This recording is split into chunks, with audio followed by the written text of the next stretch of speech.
You're listening to Sports Radio 810 WHB in Kansas City on this Memorial Day. My name is Brad Porter, filling in for Seren Petro here on the program. Nathan Wilhelm is running the show.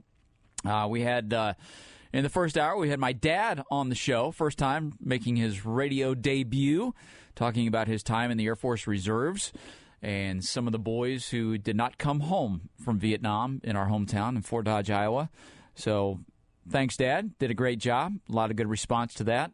Including Rob Collins from Fox 4 Sports. Appreciate that. We also had Nick Garcia talking Sporting KC and their big 3-2 win over Houston over the weekend. That's a massive 3 points to stay near the top of the Western Conference. Joining us now, first time we've had him on as a guest, is Marcus Dash, who is the host of the podcast Chief Concerns, which he does with former Chiefs Eric Warfield and Jason Dunn. Marcus, how are you on this Monday? I'm doing good, Brad. I can't complain, man. Thanks for having me on. It's awesome to finally talk to you. I know we've connected a lot on Twitter, but it's finally great to hear your voice and actually communicate with you. It's funny how Twitter works because you meet people, and I don't mean meet people in person, but you meet people on Twitter that you wouldn't normally meet in life. And I've watched your podcast with Eric Warfield and Jason Dunn. I thought, that's an interesting show. I like it. It's fun. So let's get him on and let's talk some Chiefs football. And you're not based in Kansas City, right? No, sir. So I'm pretty unique. I grew up in Northern Virginia, right outside of D.C. My older brother was a Chiefs fan. You know, actually a household with the Raiders, Chiefs fan. I got to watch that rivalry right between my eyes with my brothers. And I guess around 02, 03, right when Jason and Eric were actually in the midst of their Chiefs careers, I became a Chiefs fan. Dante Hall was the player that got me on to the Chiefs at the age of 9. So that's being a Chiefs fan in Northern Virginia. We're speaking with Marcus Dash of the podcast Chief Concerns. So let me do a little digging here, and then we'll get into the Chiefs roster and all that. But covering the Chiefs, Eric Warfield was always one of my favorite guys to talk to. Brutally honest, would tell you anything, and whether or not they were successful or had a bad game, whatever it is. And so, how did living in Virginia, the East Coast, how did you come into contact with Eric Warfield to be part of your show? Yeah, so it's interesting. We talk about social media, being able to connect with people you wouldn't normally meet or connect with, and especially with two guys like Eric and Jason. So a few years ago, I was on Twitter. I'm a big boxing fan. I know that Terrence Crawford. I was watching the Terrence Crawford fight. I know he's from Nebraska. I know Eric played in Nebraska, so and I saw he was tweeting about Terrence Crawford. So I commented on something he tweeted about. He responded. He followed me back. And then over the summer during COVID, I was bored at home, just trying to think of something something to occupy my time. So I started a podcast. I was interviewing just former athletes. I interviewed Tyler Palco, Steve Bono, some classics in the Chiefs world. And I contacted Eric saying, hey, man, would you want to come on my show? I'm starting this thing up. So he came on. We talked, had a great conversation. Then about a couple weeks later, I was on LinkedIn, and I DM'd Jason Dunn. And just asked if he wanted to come on. Jason was all about it. Jason's amazing, man. He's a fun-loving guy. You see this 6'8" big dude, like, oh man, right. that's a scary guy right there. But he's a teddy bear, man. He's awesome. So he came on, and then for a little while there, I was like, instead of just interviewing random players, and it's cool to hear their stories and stuff, but I'm sure there's a lot of fans, and I'm sure you're like this as well, where you watch First Take and Undisputed these shows on ESPN. It's like waiting for them to talk about your team, or you wait 2 hours to wait till they talk about the Chiefs. Like, Marcus, if it's not Aaron Rodgers right now, it ain't making it on TV. Exactly, or LeBron James. LeBron James yes. sneezes, and that's a topic. So and I brought it up to Eric and Jason independently. I was like, hey guys, I would love to do this show. Like a debate topic show, but only about the Chiefs. And I'm sure I'm not the only guy who would love to hear from two former players, guys that, people haven't heard from in a while. People hadn't heard from Eric Warfield or Jason Dunn in a while.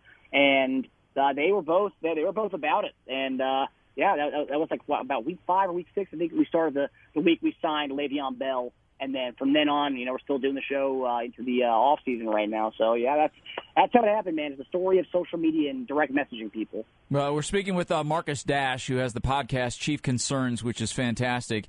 And Jason Dunn, I would encourage any tight end. Look, I know the Travis Kelce's of the world get all the attention because they put up huge receiving numbers. But any tight end interested in blocking should be definitely looking at video of Jason Dunn. He was devastating as a player. Just you wanted to get out of the way if you saw Jason Dunn coming for you. Well, and that's what's funny because we were during the draft season we were talking about Kyle Pitts, and I ended up doing a little bit of research on Jason. He was a second-round pick out of Eastern Kentucky, and I looked up his 40 time. This guy ran a 4.5 coming out of college, and you look at his stats. At that size? Yeah. And the offense they ran was a pretty much a heavy run offense. But I think he had 3 or 4 touchdowns on tight end reverses. I mean, isn't that knowing what we know about Jason Dunn in the NFL, what he did in college, 3 or 4 reverses for touchdowns from that guy. Oh my gosh! And I've seen the highlights. It's insane. He's running like. And the thing was with him, he hurt his knee with Philly, and so he said that kind of took away a little bit of his speed. And so, obviously, when he came to Kansas City, he was known for being one of the best blocking tight ends of all time. So but seeing him run a 50 or 60-yard reverse for a touchdown was kind of insane to me. We're speaking with Marcus Dash, who has a podcast called Chiefs Concerns here on Sports Radio 810 WHB. So as we get into the team, a lot of the conversation over the last, let's say 3 weeks has been about the offensive line, and I will get to that. But I've got to ask you about this. The guy for the last year, maybe 2 years, that I have said has been so underrated has been Bashaud Breeland at corner for the Chiefs. And right now there's this, is he going to come back? Do the Chiefs have the money, play in the salary cap game? Will he go somewhere else? I don't know. But, Marcus, for me, Bashaud Breeland is so underrated, it's not fair. Yeah, and I think you see that pretty much. I think that's where a lot of his recent Twitter storms, a lot of that comes from, wherever he's gone, he feels like he's kind of underappreciated. Everywhere he's gone, whether with the Redskins, and I believe with the Packers before, or the Panthers, I forget. But you see his tweets, and and I'm talking to Jason and Eric about this stuff, and I believe 2 weeks ago we traded for Mike Hughes from Minnesota, the former first-round cornerback from UCF. And I was asking, I was like, does this mean we're not going to get Breeland? I mean, and they're saying, no, look, this is what teams do. They'll bring in another player at that position saying, look, we want to sign you at this price, but, we're getting guys who want to come in here and play, and they're going to play, at their contract, and we can bring you back at 1 year, $4 million or $5 million. But we're not going to pay you any more than that because we got guys who can come in and are going to contribute right now. We already have, and we have a good secondary with Ward and LeJarry Sneed, and that's also one of the things that I love about Brett Veach. He's finding these gems at these late round picks or undrafted free agents. But yeah, you're right. Breeland brings that veteran experience at our cornerback position that we don't really have. And you look in the Super Bowl. I mean, he was the guy who was up against Tampa Bay's number 1, Mike Evans. That he was going against other teams' top dogs, and I think we do need to bring him back. People want to talk about bringing in Leo Jones and the fun offensive weapons, but I think Bashaud Breeland is one of the ones that we have to get right now. And I know he gets criticized for, the holding penalties here and there, and he's going to come up with a penalty. I honestly don't care. He has more passes defensed, however you use the term, passes defensed, and does a better job of covering guys than he's as good as anybody in the league. I have no problem with the penalties.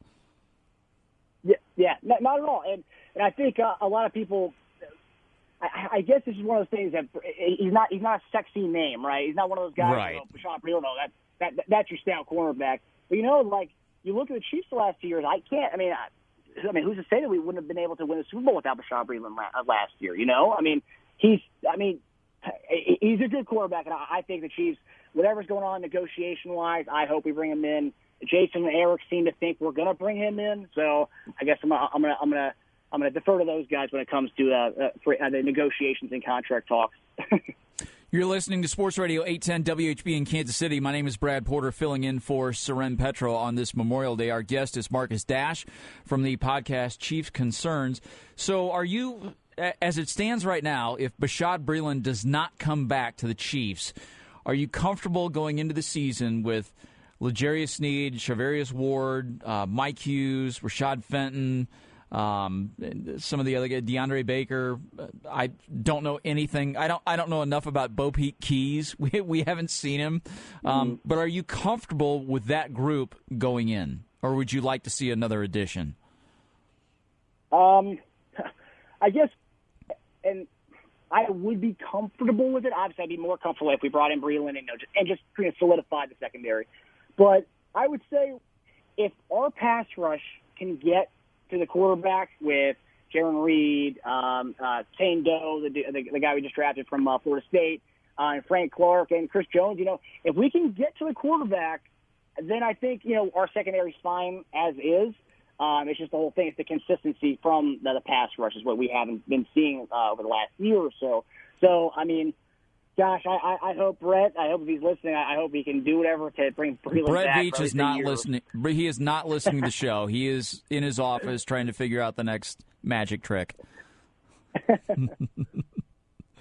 We're speaking with Marcus Dash here. You mentioned Jaron Reed there along the Chiefs' defensive line, and it didn't get a lot of publicity in the national media, but I think that's a big signing for the Chiefs, and I think pairing up with, with Frank Clark, a guy he knows, and Chris Jones, I think it's a big deal, and I think it's an underrated signing for the Chiefs.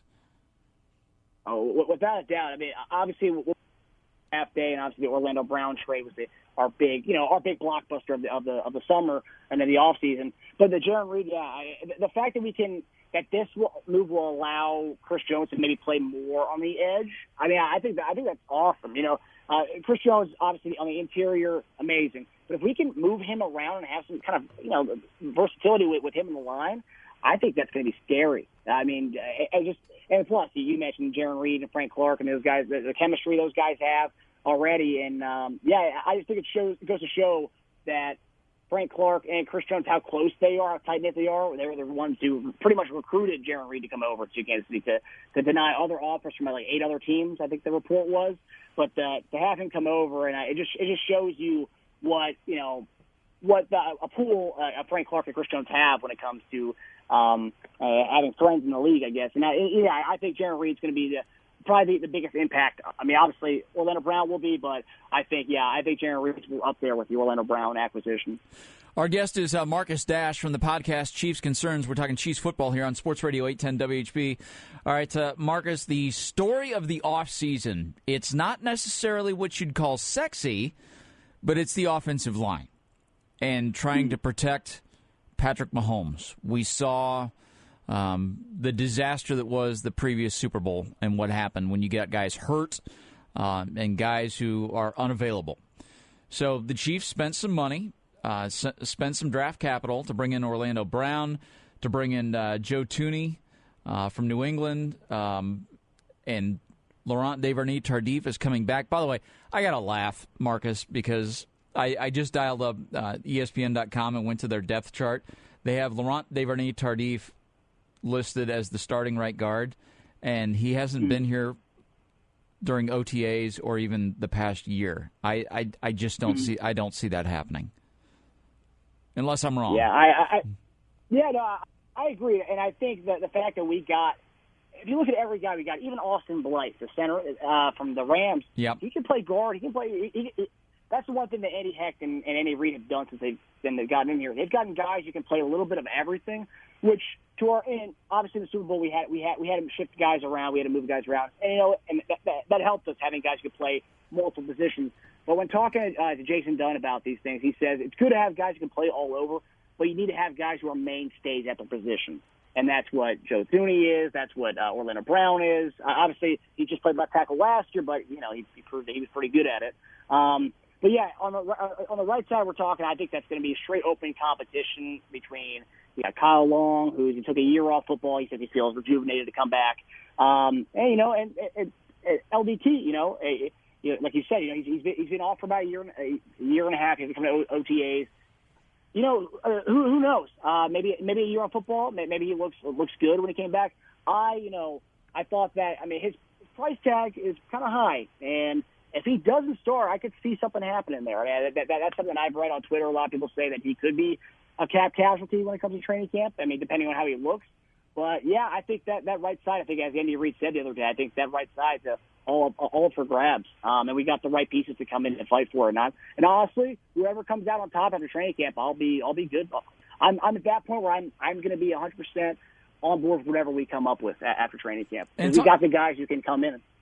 And talking about that competition on the right side of the Chiefs' offensive line, it's LDT, it's Mike Remmers, it's Kyle Long, it's Lucas Niang. Creed Humphrey's a center, but I guess if you want to call that half of the right side. But definitely, too many times you go into training camp and it's like, well, we know who's going to be there. This is a genuine competition this year. Yeah, and the thing is, it's all those guys that you just named. Those are guys I'm going to be comfortable starting on day one. But the beauty is we have enough pieces where they can all compete, and whoever the best man wins, the best man wins. That's the thing. There's no favorite coming out of it. It's like all these guys are pretty good linemen, and whoever wins that training camp competition, I'm going to be all about it, no matter who it is. I do think it's going to be interesting to see what happens at the center position. Creed Humphrey's young. Well, everyone's saying this guy's a center that you may have in your team for the next 10 to 15 years, right? So it'll be interesting to see if he comes out on top as the number one guy over Austin Blythe.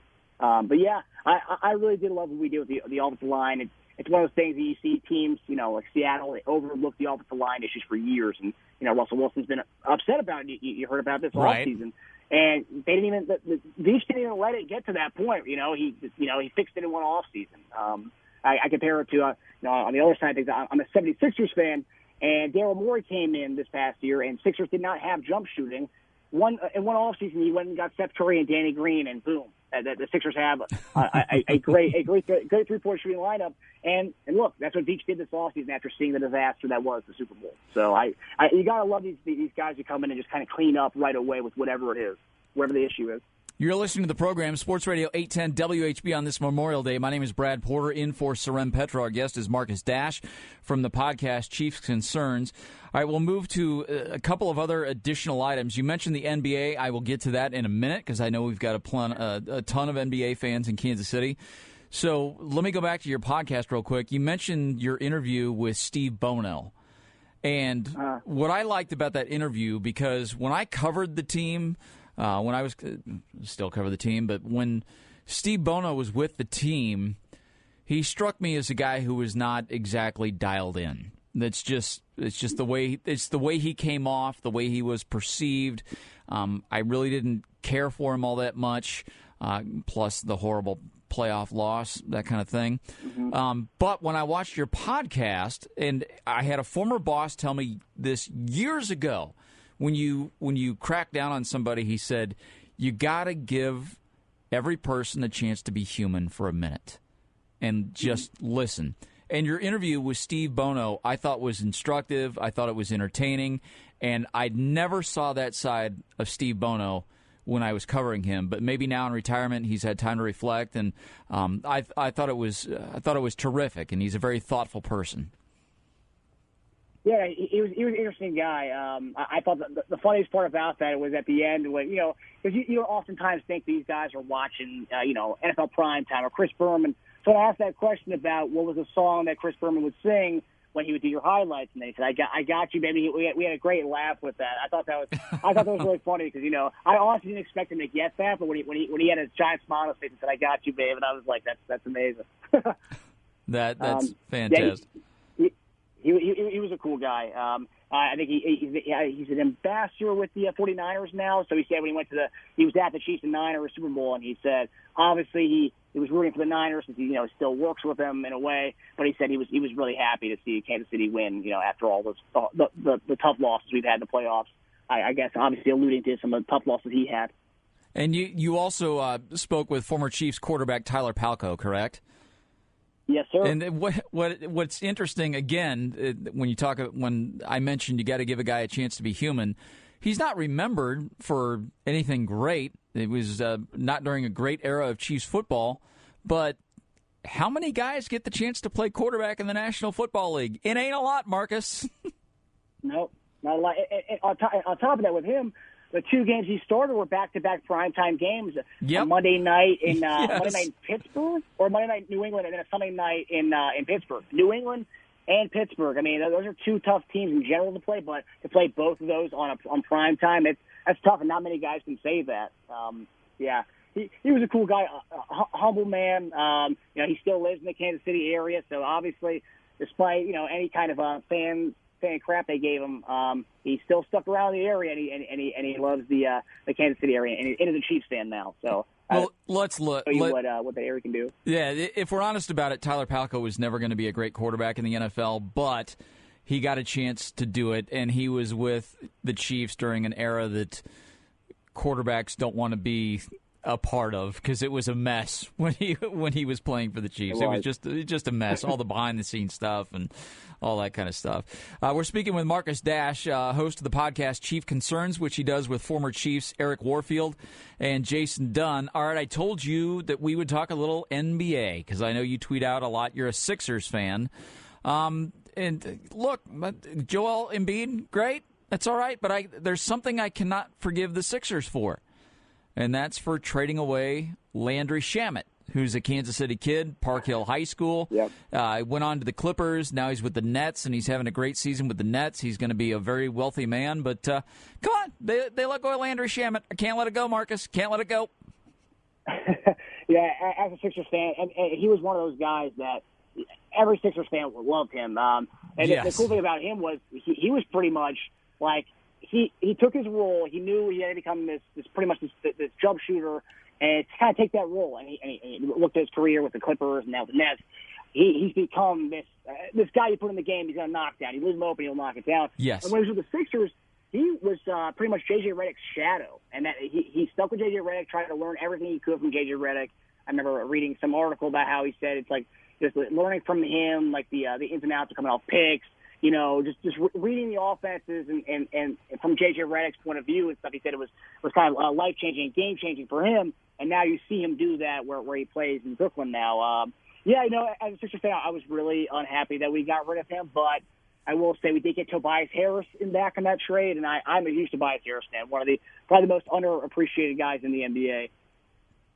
We're speaking with Marcus Dash, co-host of the podcast Chiefs Concerns, but we're talking a little NBA because he's an NBA fan. I know there's a lot of Jarrett Sutton, if you're listening. I know he's trying to get a team here to Kansas City when they go the expansion route, since we had the Kings when I was a kid.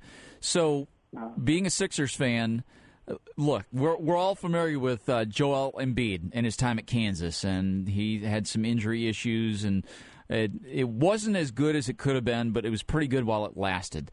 So battling the injuries, getting started in the NBA, not being able to play for a while, and going through what Philadelphia called, quote, the process, how remarkable is it that he's become an MVP player? And look, I didn't doubt he would be a good player in the NBA.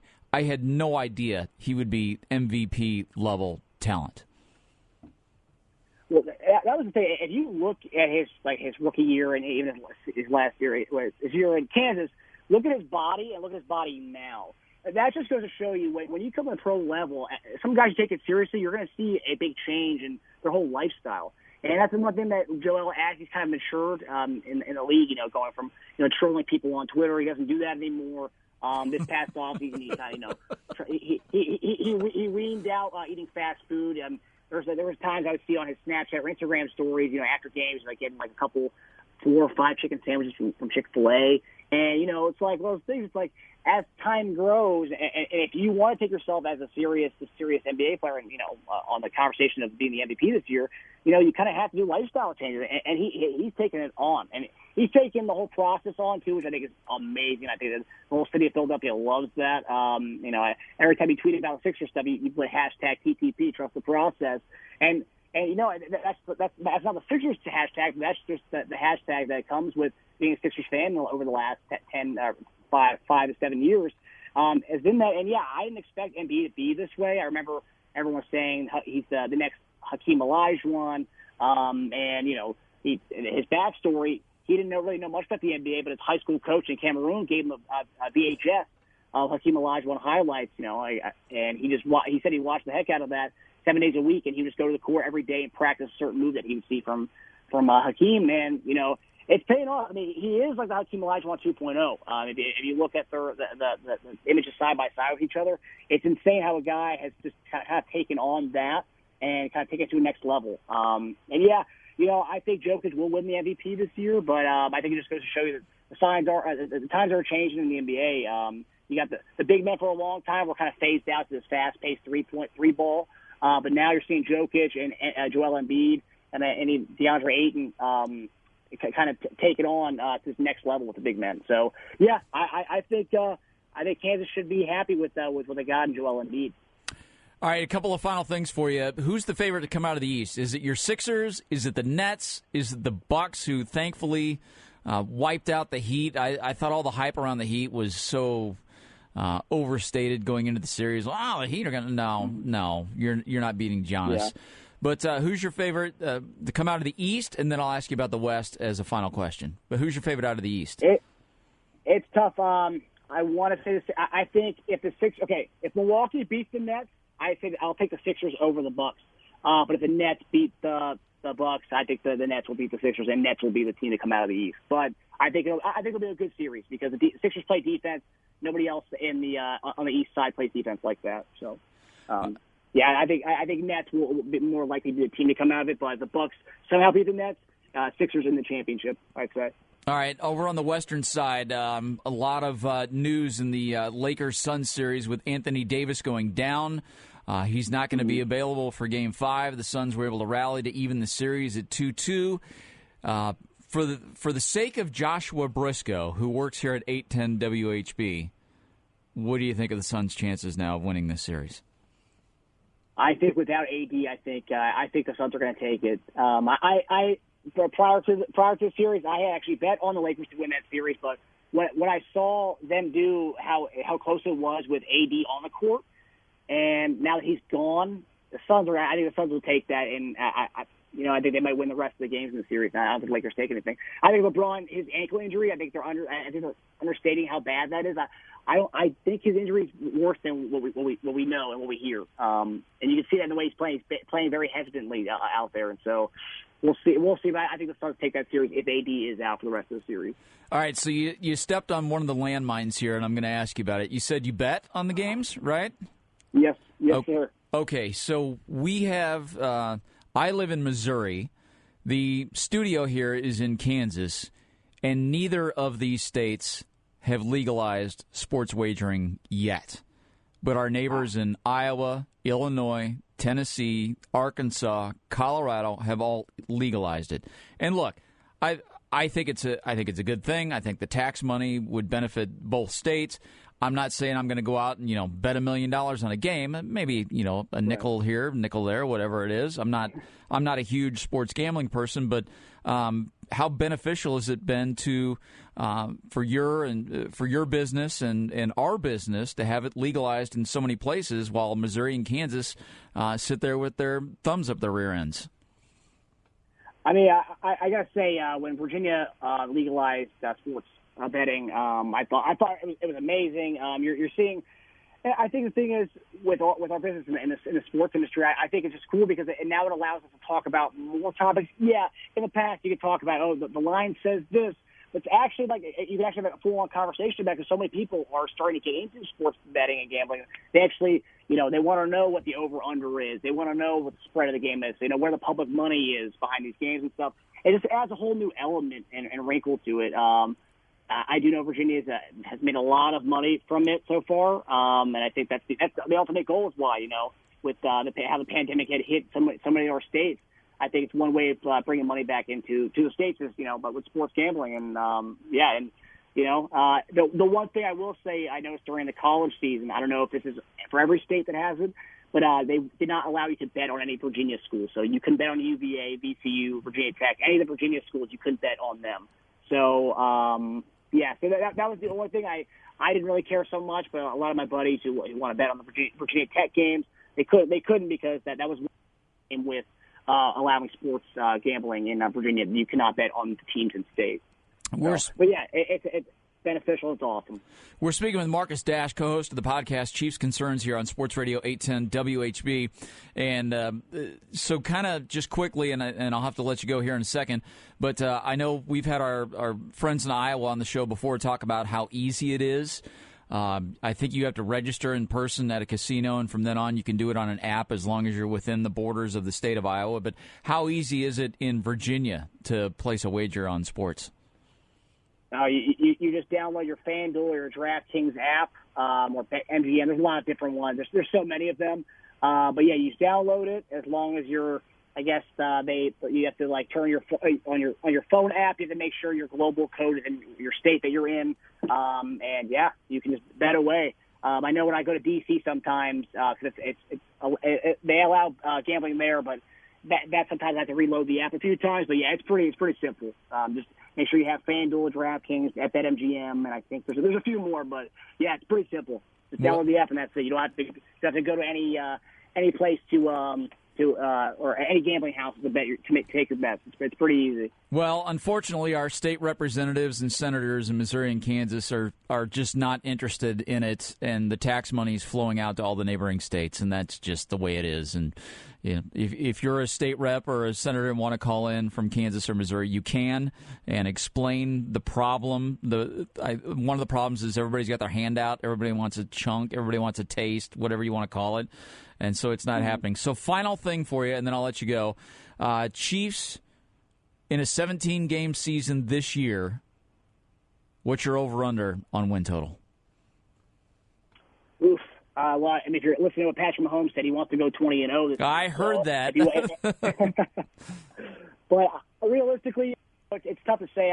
On the show, we kind of had it at 14-3 is what we think. We're thinking 14-3 is what we're going with. You can easily make a case for 15-2, 16-1, but I think 14-3 is a safe number there. Games to look at. We have a tough start of the season. The Cleveland and Baltimore back-to-back is going to be tough, especially Baltimore on Sunday night, which I'm going to try to go to that game. But yeah, I think the Baltimore game is going to be a big indicator of how everything will go this year.